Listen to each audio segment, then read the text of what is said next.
खबर सुपौल जिला के राघोपुर प्रखंड क्षेत्र के सिमराही से है, जहां उर्मिला देवी पति परमेश्वर भगत वार्ड 07 ने अपने पति के इलाज करवाने हेतु अपने ही निजी जमीन बिक्री किया, क्योंकि इलाज में काफी कर्ज हो गया और 2 बेटे में कोई नहीं दे रहा था, जबकि बड़े बेटे उल्टे मां के साथ बराबर मारपीट करते रहता था, जिस लेकर उर्मिला देवी ने अपने बड़े बेटे पर कैश भी की है। उसके बाद जमीन को उनके ही छोटे पुत्र ने खरीद किया। इसके बाद उर्मिला देवी के बड़े पुत्र ने आपत्ति दर्ज कराई। इसके बाद अंचलाधिकारी ने आपत्तिकर्ता क्रेता और विक्रेता का स्थल जांच करने के बाद सूचना उपरांत अगरतर कार्रवाई करने हेतु भेज दी। तो जमीन क्रेता ने जब अंचलाधिकारी से जानकारी लेने पहुंचा तो सीओ मैम ने क्रेता और विक्रेता को धमकी दी और बोली, हम लेडी हूँ, ज्यादा बोलोगे तो जेल भेज देंगे। वहीं जमीन क्रेता का कहना है कि हमने सिर्फ यह पूछा कि आपकी का अवधि या तो जिस समय हम जमीन खरीद किया या दाखिल खारिज के समय और आपकी का समय सीमा 56 दिनों का, लेकिन 78 दिनों के बाद भी कोई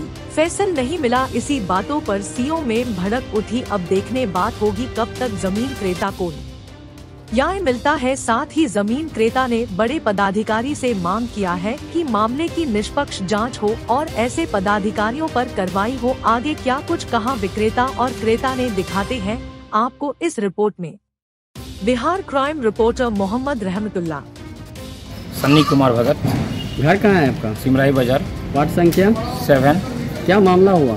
मामला ये था सर कि मेरा बड़ा भाई जो है, वो मेरे माता पिता के साथ हमेशा बदमाशी करता रहता था। क्यों करता है? और वो कहता था कि मुझे वो संपत्ति पूरा दे दो, ठीक है। और इससे पूर्व में भी वो झूठा मुझ पे केस किया था, जो केस की उसमें धारा हटाया गया था और बार बार मुझे डिस्टर्ब किया जाता था। मैं यहाँ रहता भी नहीं था और माता पिता को मारता भी था, जो कि माता पिता ने पुनः उनसे 1 साल पूर्व ही केस किया था और उन्हें बेदखल करने के लिए भी प्रोसेस किया था। आज किस मुद्दे को लेकर? आज हम इस मुद्दे को कि माता पिता वो संपत्ति दूसरे को बेच रही थी, क्योंकि मेरे पिताजी की एक बहुत क्रिटिकल कंडीशन में थी, तो उन पर लाइबिलिटीज भी हो चुका था। तो वो बोले कि लाइबिलिटीज मुझे चुकाना है। तो हम बोले कि ठीक है, आपका लाइबिलिटी चुका देते हैं और जब तक आप मेरे माता पिता जीवित रहेंगे, हम उनका एक सही पुत्र के तरह उनका देख रेख, खाना पीना, सारा चीज़ का आजीवन उनका भार उठाएंगे। तो इस कारण से उन्होंने सारा समझ के मुझे रजिस्ट्री किया और रजिस्ट्री 3/6/2023 को हुआ और आज रिजेक्ट मेरा 18/6/2023 को रिजेक्ट किया गया। और जबकि मेरा बड़ा भाई जो है वो क्या चीज रिजेक्ट कर दिया गया? कि इस पे टाइटल लगाया गया है। और टाइटल का सर नियम होता है कि टाइटल जमीन रजिस्ट्री होने से पहले लगता है, यानी तो दाखिल खारिज के आवेदन से पहले लगता है। और जब सारा और 13 डेज को जब आप लेकर के यहाँ पर आए हैं, तो मान के चले कि जब अंचल अधिकारी के पास में आप मिले तो अंचल अधिकारी ने आपसे क्या आश्वासन दिया आपको? नहीं, मुझे साफ शब्दों में बोला गया कि आप जाइए DCR के पास, हम कुछ नहीं करेंगे। तो हमने पूछा कि मैम, आप ये जो टाइटल मुझ पे लगाए हैं, ये टाइटल का प्रावधान होता है कि 50 से जमीन रजिस्ट्री से पहले टाइटल लगता है और टाइटल जिस डेट में आपने रिजेक्ट किया है उसी डेट में 10 मिनट पहले टाइटल लगा था। और वो टाइटल लेकर आप मेरे भाई से मिल के पैसे लेके और आपने इस जमीन को रिजेक्ट किया है। फिर आश्वासन क्या आपको मिला अंचल अधिकारी की तरफ से? अंचल अधिकारी ने मुझे धमकी देने लगा उसके बाद कि अगर ऐसे आगे बढ़ोगे तो तुमको जेल भेज देंगे, तुम्हें और तुम्हारे पिताजी को, दोनों को। मैं एक महिला हूँ और मैं तुम्हें जेल भेज दूंगा। वहाँ का CCTV फुटेज अभी का टाइम का चेक कर लिया जाए, उनके कैबिन का। ये वर्ड उनके मुँह से निकला था या नहीं निकला था? नाम है? प्रीति कुमारी नाम है इन CO का।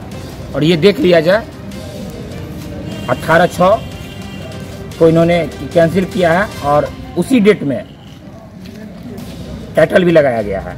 ये कौन सा नियम है? और 57 डेज में क्लियरेंस होना चाहिए और 78 रोज हो गया आज मेरा। आप क्या वरीय पदाधिकारी से क्या मांग करना चाहिए? वरीय पदाधिकारी में निष्पक्ष जांच होना चाहिए मेरा इसका, और ऐसे करप्ट अधिकारी को तुरंत बर्खास्त किया जाए, तुरंत। इसके लिए अगर मान लीजिए यहाँ के CO जो है, अगर आपका काम नहीं करता हो, जो इस तरह से दुर्व्यवहार आप लोगों के साथ किया है, हाँ, तो वरीय पदाधिकारी से क्या कुछ मांग करेंगे आप? बस मैं एक ही चीज़ कहूँगा, बड़ी पदाधिकारी इस पर निष्पक्ष जांच करे और अगर वो दोषी पाया जाती है तो उससे ऐसे तुरंत बर्खास्त किया जाए, तुरंत, और निष्पक्ष जाँच करवाया जाए। मैं DM साहब से गुहार लगा रहा हूँ, DCR साहब से गुहार लगा रहा हूँ कि कृपया इस चीज़ को जल्द से जल्द कार्रवाई करें। क्या नाम हुआ आपका? उर्मिला देवी। कहाँ घर है? 7 नंबर वार्ड में, सिंगराई बाजार। सिंगराई बाजार। अच्छा ये बताइए, आप जो यहाँ अंचल में आए हैं किस लिए करके आए हैं, कौन काम से आप आए हुए हो यहाँ पे? जमीन के मामला था। मैं जमीन में, मेरा पति बहुत बीमार था और 2 बेटा है, दोनों बेटा में से कोई काम नहीं है, कोई नहीं खर्चा देता है, कोई नहीं देखता है। इसलिए हम अपना ज़मीन बेचने के लिए चाहे तो हम अपना बेच के तभी ना इलाज करेंगे हम। इसलिए हम ज़मीन बेच दी हैं, 4.5 लाख। किसको बेचे हैं? छोटे बेटा खान से बेच दी। क्या नाम है छोटे बेटे का? सनी कुमार भगत। अच्छा।